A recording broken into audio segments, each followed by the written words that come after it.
When a seasoned black firefighter rushes to battle one of the deadliest blazes in Los Angeles, he doesn't expect his biggest challenge to come from a racist cop on the scene.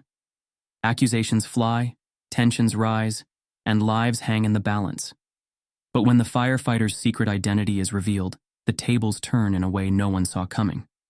This is a story of courage, prejudice, and the power of truth that will leave you speechless. The early morning sky over Los Angeles was obscured by a thick blanket of ash and smoke, the sun struggling to pierce through the haze. The wildfires had turned the city into a chaotic inferno, consuming everything in their path. Emergency sirens wailed relentlessly, accompanied by the crackle of burning wood and the distant shouts of evacuees. Amid the chaos stood Marcus Daniels, a black firefighter in his late 30s. Tall, broad-shouldered, and carrying an air of quiet authority, Marcus was no stranger to danger.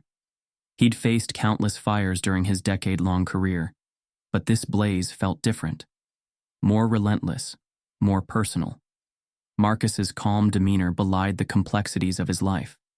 Known among his colleagues for his quick thinking and unmatched bravery, few knew about his past. Before joining the fire department, Marcus had served in a classified military intelligence unit, specializing in high-stakes rescue operations.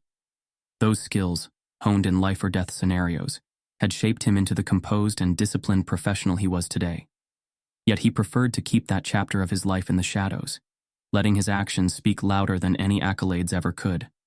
As Marcus prepared to deploy his team into the heart of the blaze, his mind stayed sharp, cataloging every detail: the wind speed, the proximity of residential areas, the dwindling resources. He knew every decision mattered. Lives were on the line. At the same time, across the perimeter of the blaze, Officer Greg Turner adjusted his badge and surveyed the scene with a sneer.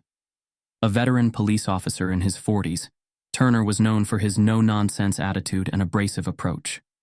With his sharp blue eyes and graying hair slicked back under his cap, he carried himself with an air of superiority. Turner had grown up in a world where authority was unquestioned, and he held fast to those beliefs, often to a fault. To him, Marcus was just another face in the crowd, someone who didn't belong in the same spaces Turner felt entitled to dominate. When Turner spotted Marcus near the command center, his jaw tightened. He approached with heavy strides, his gaze narrowing as he assessed Marcus. "You're not supposed to be here," Turner barked, his voice laced with condescension. Marcus turned calmly, his brown eyes meeting Turner's glare without flinching. "I'm part of the response team. Captain Daniels." He offered his credentials, his tone measured. Turner barely glanced at the badge.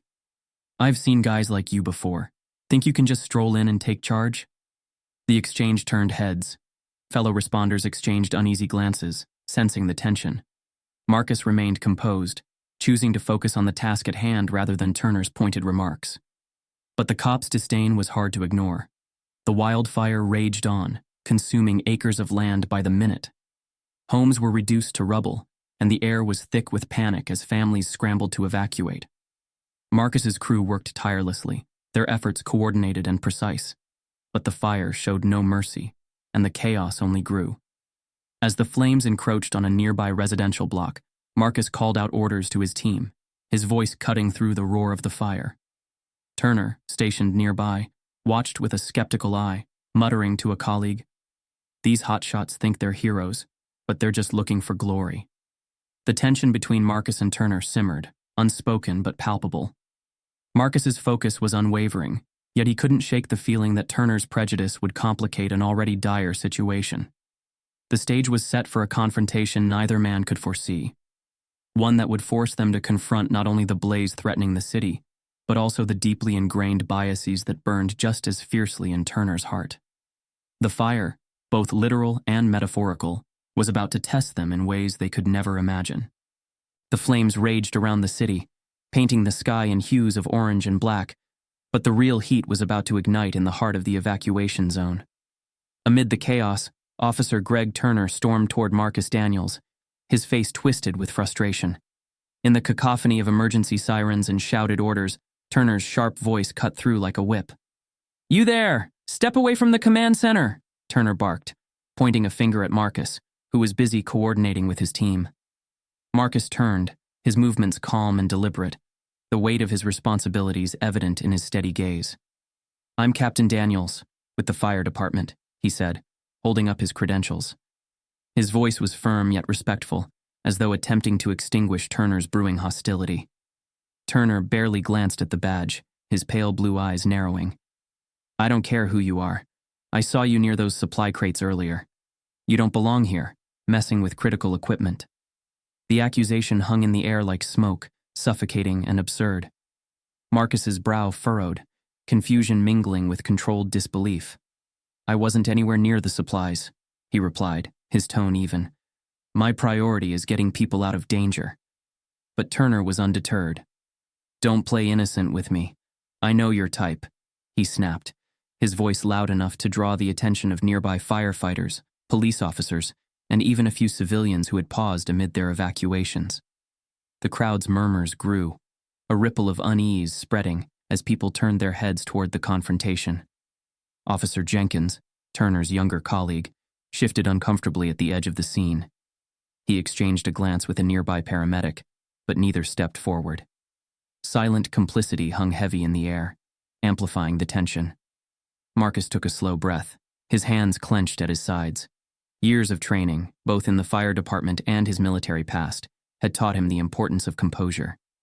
He met Turner's glare head-on. "With all due respect, officer, we're in the middle of a crisis. If there's a misunderstanding, let's handle it professionally. Lives are at stake." Turner's lips curled into a sneer. "Don't lecture me about professionalism," he spat. "You think just because you're wearing that uniform, you can call the shots? I've been keeping this city safe longer than you've been pulling hoses." A tense silence enveloped the area, broken only by the distant roar of the wildfire. Marcus could feel the weight of the stares, some sympathetic, others hesitant, a few curious. He knew what Turner's hostility was rooted in. He had faced it before, the dismissive looks, the pointed remarks, the assumption that his presence in any position of authority was unwarranted. Marcus straightened his shoulders, his voice steady but edged with quiet defiance. "This isn't about you or me, Officer Turner. It's about the people we're here to help. If you'll excuse me, I need to get back to work." The calm professionalism in Marcus's tone only seemed to inflame Turner further. "Work? Don't act like you're some kind of hero. You're just looking for attention, trying to make yourself look good while putting others in danger." The murmurs grew louder. A firefighter, Karen Singh, stepped forward as though to intervene, but hesitated when Turner shot her a sharp look.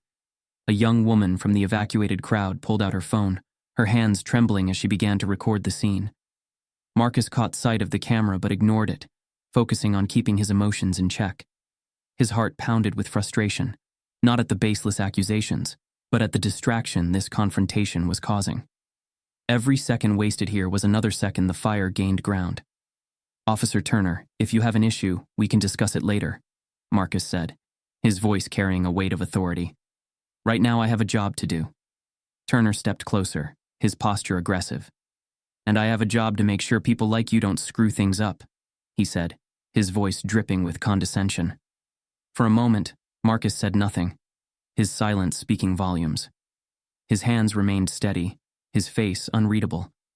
But his dark brown eyes locked onto Turner's, with a quiet intensity that hinted at his unshakable resolve. The standoff was interrupted by a sharp voice. "What's going on here?"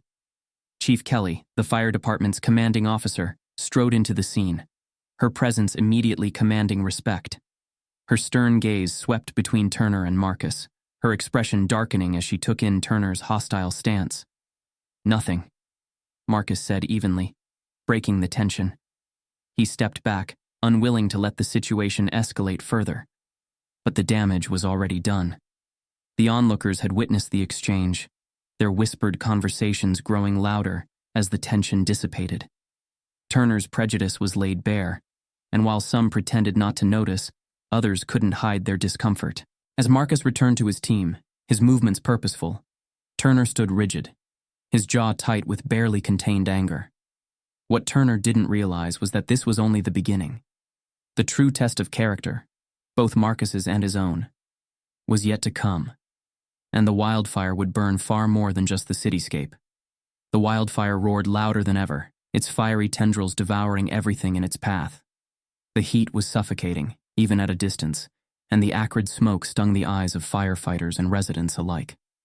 Marcus Daniels could feel the pressure mounting as the blaze crept closer to a densely populated residential area. Every second mattered. He stood in front of his team, barking orders as calmly as possible despite the chaos. Evacuate the families from the East End first. Check every home. Don't assume they've all left. His voice carried over the crackling flames and the din of panicked voices. But the growing threat wasn't just the fire. Officer Greg Turner, with his trademark scowl and condescending posture, stood nearby, watching Marcus like a hawk. "Daniels!" Turner's sharp tone cut through the air. "You can't just storm into those homes without proper clearance. This isn't a free-for-all." Marcus clenched his jaw, his patience wearing thin. "We're not storming in, officer. We're making sure no one is left behind." Turner stepped closer, his arms crossed over his chest. "Protocol is there for a reason. You might not understand that, but I don't take orders from you." The dig wasn't lost on Marcus. He could feel his team's unease, the way they glanced between him and Turner, waiting to see how he'd respond. Marcus's mind raced. Engaging Turner directly would only waste time, and time was something they didn't have.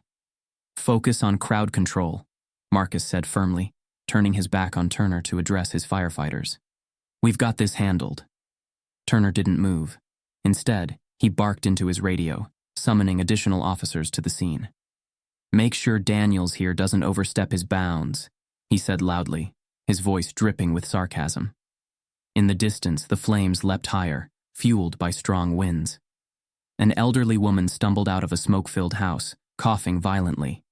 Marcus darted toward her without hesitation, helping her to safety before calling for medics. "See that?"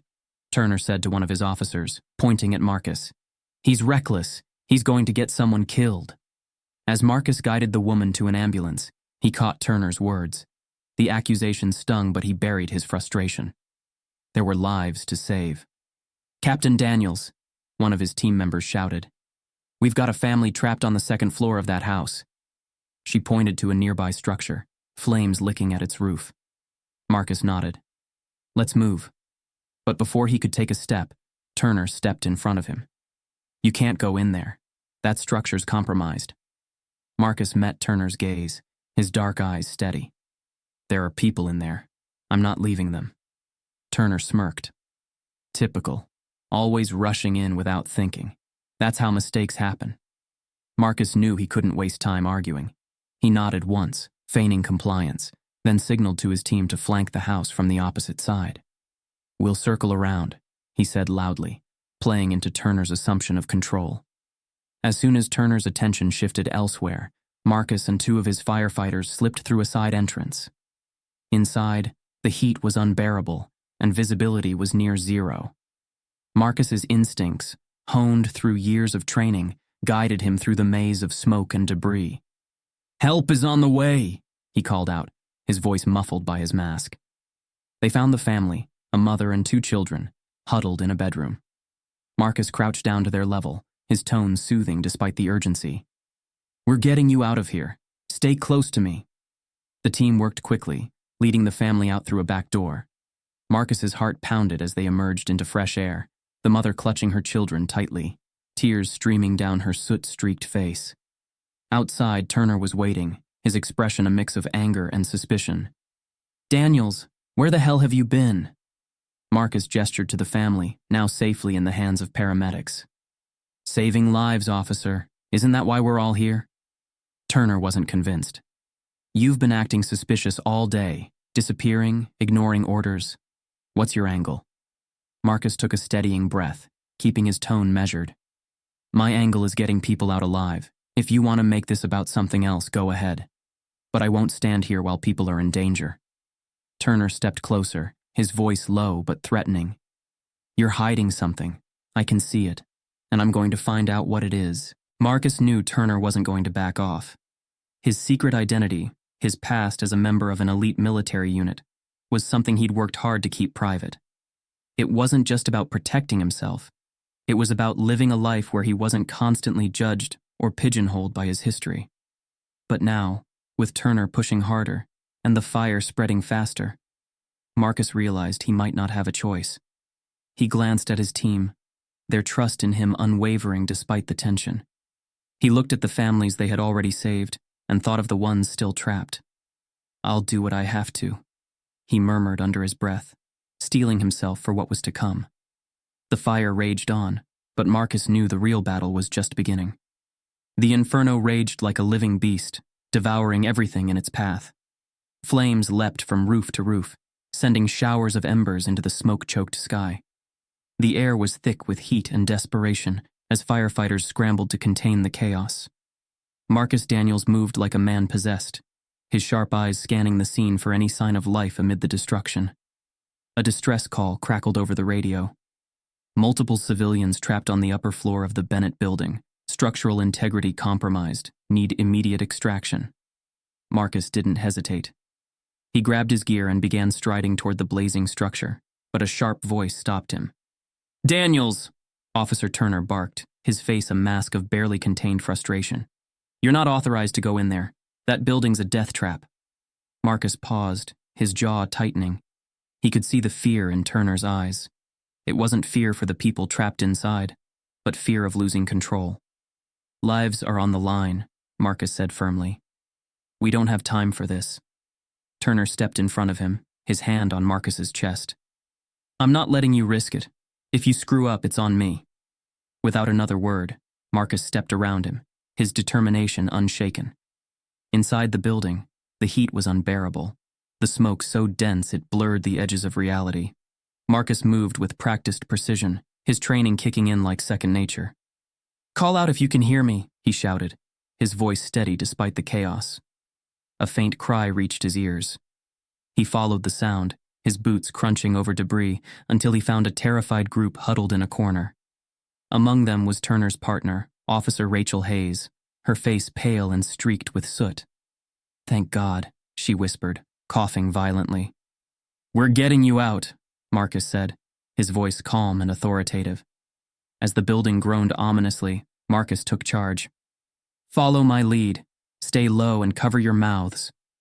The group moved as one, following Marcus through the labyrinth of smoke and fire. Every step was a gamble, the floor beneath them threatening to give way at any moment. A fiery beam crashed to the ground, cutting off their path. Marcus didn't flinch. He scanned the room, spotting an alternate route through a window leading to a fire escape. "Trust me," he said, his tone leaving no room for doubt. With incredible strength and precision, Marcus lifted one civilian after another through the narrow opening. When Rachel hesitated, he met her eyes. "You're going to be okay," he assured her. Finally, he hoisted himself through, landing on the fire escape just as the building gave a deafening groan. Outside, a crowd had gathered, their eyes fixed on the scene unfolding before them. Marcus emerged from the smoke, supporting Rachel, who clung to him like a lifeline. The group of rescued civilians followed close behind, their expressions a mixture of relief and awe. As firefighters and medics rushed to assist, Turner pushed through the crowd. His eyes widened as he saw Rachel. "Rachel!" he shouted, running toward her. She turned, her voice trembling but firm. "Marcus saved us!" Turner's gaze snapped to Marcus, who was removing his helmet. His movements were methodical, but there was an undeniable authority in the way he carried himself. "Who the hell are you?" Turner demanded, his tone a mix of anger and confusion. At that moment, another firefighter approached, his face lighting up with recognition. "Daniels? Marcus Daniels? From the Special Response Unit?" The crowd murmured in astonishment. Turner's confusion deepened. Marcus didn't answer immediately. Instead, he reached into his gear and pulled out a badge, one that bore the insignia of an elite firefighting task force, known for handling the most dangerous and high-stakes operations. Turner's jaw dropped. "You're Special Ops?" he asked incredulously. Marcus nodded, his expression unreadable. "I was. Retired a few years ago, but I've still got a job to do." The crowd, which had been silently watching the exchange, erupted into murmurs. Words like hero and elite rippled through the group. Civilians who had witnessed Turner's earlier hostility began to exchange pointed looks. "Is that the guy Turner was harassing earlier?" someone whispered. "I can't believe it. He saved those people, and Turner was trying to stop him. Turner's face flushed as the weight of public scrutiny bore down on him. For the first time, he seemed to grasp the gravity of his actions. Rachel, now sitting on a stretcher, turned to him. "You owe him an apology," she said, her voice steady despite her exhaustion. Turner opened his mouth to speak, but no words came out. Marcus, ever the professional, didn't gloat. He met Turner's eyes with a calm intensity. "This isn't about me or you," he said quietly. "It's about doing what's right. Remember that." As medics led him away for a routine checkup, the crowd parted to let him through. People clapped, their cheers echoing through the smoky air. Turner stood frozen, his mind racing. For the first time, he saw Marcus not as an adversary, but as a man who had risked everything to save others, someone who had shown grace and courage in the face of prejudice. And for the first time, Turner felt the sting of shame. The wildfire's relentless blaze had finally been quelled, but the tension between Marcus and Turner remained as scorching as the embers still smoldering in the distance. The makeshift command center buzzed with activity, but all eyes turned toward Marcus as he approached Turner. His steps were deliberate, his expression a mixture of exhaustion and resolve. Turner stood stiffly near the fire truck, his arms crossed defensively. His uniform was smeared with soot, and his face betrayed a mix of shame and lingering defiance. The murmurs around them fell silent as Marcus stopped a few feet away, his calm demeanor commanding attention. "Turner," Marcus began, his voice steady but edged with emotion. "I need to say something, and you need to hear it." Turner's jaw tightened, but he didn't look away. "You looked at me, and all you saw was the color of my skin. You assumed I didn't belong, that I wasn't capable of doing my job, of saving lives." Marcus's tone was calm, but each word carried the weight of years of prejudice he had endured. Turner opened his mouth to respond, but Marcus held up a hand. "Let me finish. You didn't just insult me. You insulted every firefighter who puts their life on the line, no matter who they are or where they come from. You endangered lives today, not because of the fire, but because of your own biases." Turner's face flushed, his bravado faltering. He glanced around, seeing the judgment in the faces of their colleagues. For a moment, Turner seemed to shrink under the weight of Marcus's words. Then, with a deep breath, he straightened. "You're right," Turner admitted, his voice quieter than anyone expected. "I screwed up. I let my assumptions get in the way of doing my job. I endangered lives, and I disrespected you. I was wrong." The crowd murmured, their surprise evident. Turner turned to the gathered firefighters and police officers. "To all of you, I owe an apology, especially to Marcus." He looked back at Marcus, his gaze steady. "I can't undo what I did, but I'll do everything in my power to make it right." Marcus studied him for a moment, his expression unreadable. Then he gave a slight nod. "Words are a start. Actions will matter more." As the tension eased, the focus shifted back to the scene of the fire. Thanks to Marcus's leadership and the coordinated efforts of the firefighters, the blaze had been brought under control. Smoldering remnants were all that remained of the once raging inferno. A group of evacuated residents approached, their faces filled with gratitude. One elderly woman reached out to Marcus, clasping his hand tightly. "You saved my home and my family," she said, tears in her eyes. Marcus smiled warmly. "That's my job, ma'am." The firefighters exchanged proud glances, their respect for Marcus solidified. As they began to pack up their equipment, Turner lingered, his gaze following Marcus. He knew he had a long road ahead to earn back the trust he had broken, not just from Marcus, but from everyone who had witnessed his actions that day. As the sun began to set, casting a warm glow over the charred landscape, Marcus took a deep breath. The fire was out, but its lessons burned brighter than ever. He had faced the flames, both literal and metaphorical, and emerged stronger, proving that heroism is not defined by skin color, but by courage, integrity, and unwavering resolve. The aftermath of the wildfire brought more than just the cleanup of scorched earth and rebuilding of homes. It brought a reckoning. Officer Turner's actions came under intense scrutiny after the incident went viral on social media, fueled by eyewitness accounts and footage showing his baseless aggression toward Marcus. The warehouse, now bathed in flashing red and blue lights, echoed with the sounds of police officers securing the scene. Handcuffed and subdued, the gang members were loaded into patrol cars, their reign of terror finally at an end. The family stood huddled together near the entrance, their faces a mixture of relief and lingering shock. Eric stepped forward, his voice trembling with gratitude. "We owe you everything, James. You didn't just save our lives. You gave us hope." James, still catching his breath, shook his head modestly. "You don't owe me anything. I just did what needed to be done." Despite his calm tone, the weight of the evening was evident in his eyes. The scorch marks on his jacket and the dirt streaked across his face bore silent testimony to his bravery. A young officer approached James, shaking his hand firmly. "Thank you," the officer said. "Your actions saved this family tonight." James nodded but deflected the praise. "I just used what I was trained to do. They're the real survivors." As the family was led away to safety, the children clung to their parents, their small voices murmuring reassurances that they were finally safe. As the chaos settled, James leaned against the back of his delivery van, staring into the distance. The weight of his past began to press on him, memories of missions gone wrong, of a life lived in shadows. The CIA had trained him to face danger head-on, but it had also left scars that no amount of time could fully heal. Tonight, however, felt different. For once, his skills hadn't been used for politics or power plays, but for something pure, protecting innocence from harm. "I'm more than my past," James murmured to himself, the thought both comforting and bittersweet.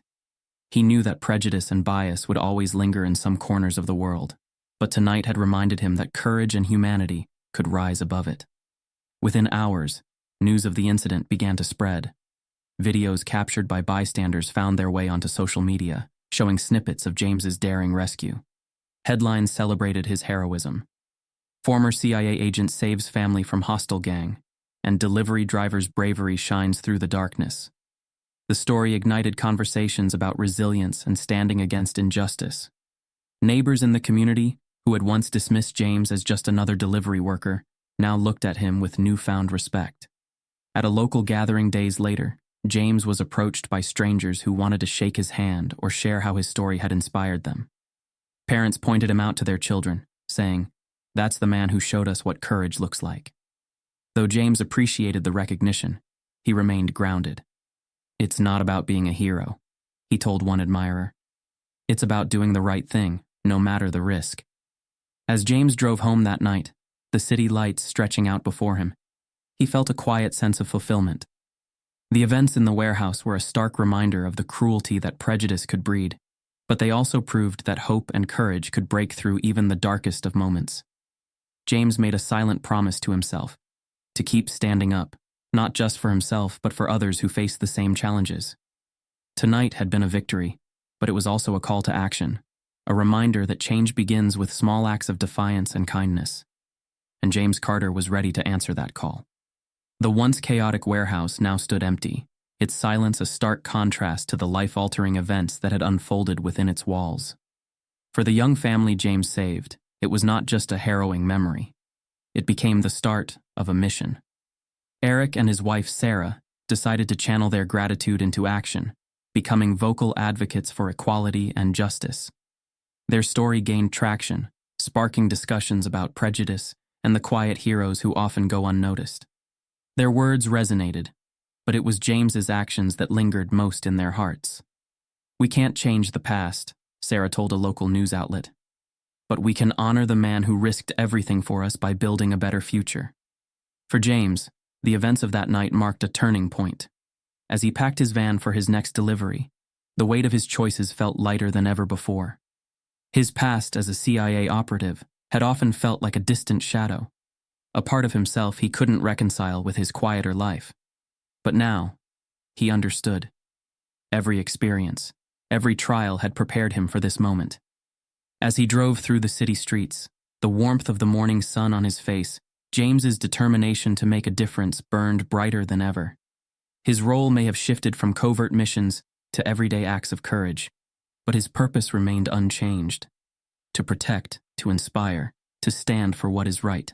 The police department issued a formal statement acknowledging Turner's behavior and promising a thorough investigation. Under public pressure, Turner faced disciplinary measures, including mandatory sensitivity training and a temporary reassignment to desk duty. His superiors made it clear that his behavior had jeopardized public trust and could no longer go unaddressed. For Turner, the consequences extended beyond his career. He became a symbol of systemic bias, with his name discussed in media outlets and public forums. Facing the weight of his actions, he began taking steps to educate himself, attending community events and workshops addressing racial prejudice. In stark contrast, Marcus Daniels emerged from the ordeal as a beacon of heroism and professionalism. The local fire department held a public ceremony to honor Marcus and his team for their efforts in containing the fire and saving lives. The mayor personally awarded Marcus a Medal of Valor, recognizing not only his firefighting skills, but also his resilience and grace under pressure. Reporters flooded him with interview requests, eager to hear his perspective.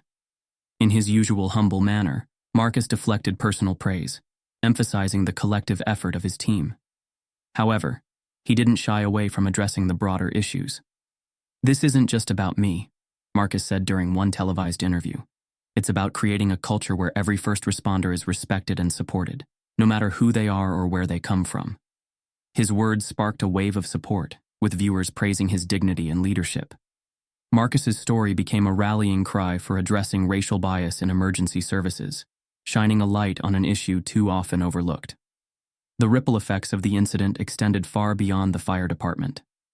Advocacy groups seized the opportunity to push for reform, resulting in the city council implementing mandatory bias training for all emergency service personnel. New policies were introduced to ensure greater accountability, including anonymous reporting systems for discriminatory behavior. Local schools and community centers began hosting workshops and discussions on racism, inspired by Marcus's example. Firefighters and police officers attended these sessions alongside residents, fostering understanding and collaboration. One of the most powerful moments came when a group of young, aspiring firefighters presented Marcus with a plaque they had made themselves. "You showed us what a real hero looks like," one of the teens said, her voice trembling with emotion. For Marcus, the experience became a defining chapter in his career, not because of the challenges he faced, but because of the change it inspired. As he returned to his daily duties, he noticed small but meaningful shifts in attitudes among his colleagues and within the community. While the scars of the wildfire would remain, both on the land and in people's hearts, they served as a reminder of what could be achieved when courage and compassion outshine prejudice. The lessons learned ignited hope for a better future, where justice and unity could prevail. Months after the blaze, Marcus Daniels' life had taken on a new purpose.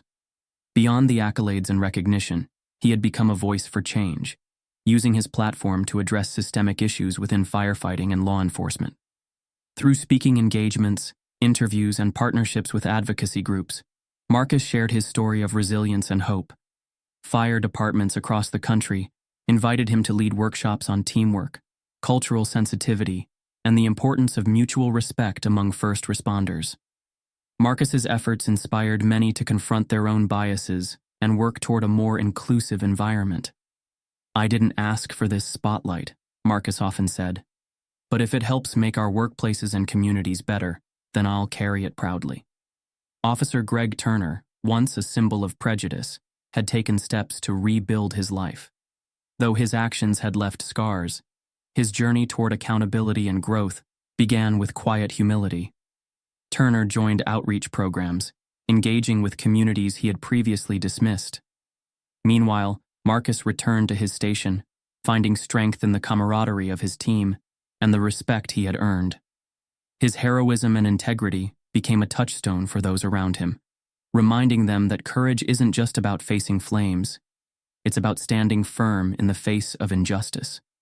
As Marcus prepared for another day of duty, the city he served seemed brighter, filled with a renewed sense of unity.